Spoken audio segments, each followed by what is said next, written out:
বাচ্চারা, আজকে আমি তোমাদেরকে দ্যাট আর দোজের ব্যবহার শেখাবো। আশা করি তোমাদের ভালো লাগবে এবং তোমরা শিখতেও পারবে। তো তোমরা ভিডিওটা শেষ পর্যন্ত দেখতে থাকো এবং শিখতে থাকো। দ্যাট আমরা ব্যবহার করি কোনো একটা জিনিসকে বোঝাতে, আর দোজ ব্যবহার করি একের বেশি জিনিসকে বোঝাতে, যেমন দুটো বোঝাতে, তিনটে বোঝাতে আমরা দোজ ব্যবহার করি। তাই প্রথমে দেখো, that is a kite. Kite মানে ঘুড়ি, এটি একটি ঘুড়ি। That is a rat. Rat মানে কি বলো তো? ইঁদুর, এটি একটি ইঁদুর। দ্যাট ইজ এ ট্রি, এটি একটি গাছ। That is a pig. Pig মানে শূকর, এটি একটি শূকর। Those are two kites.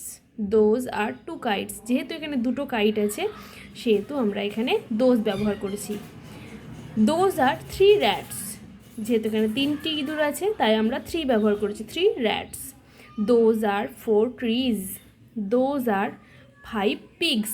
Pigs মানে শূকর। এখানে আরও একটা জিনিস বলার আছে, সেটা হচ্ছে পিগ।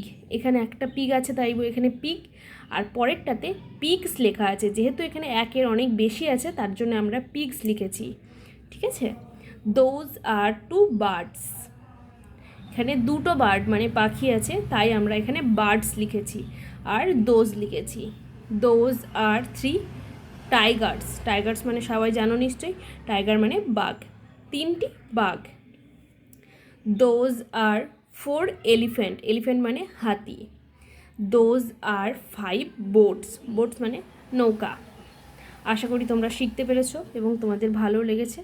ভালো লাগলে চ্যানেলটিকে সাবস্ক্রাইব করে দিও, কমেন্ট করে জানিও কেমন লেগেছে, আর লাইক শেয়ার করতে একদম ভুলো না কিন্তু। ভিডিওটা শেষ পর্যন্ত দেখার জন্য তোমাদেরকে অসংখ্য ধন্যবাদ।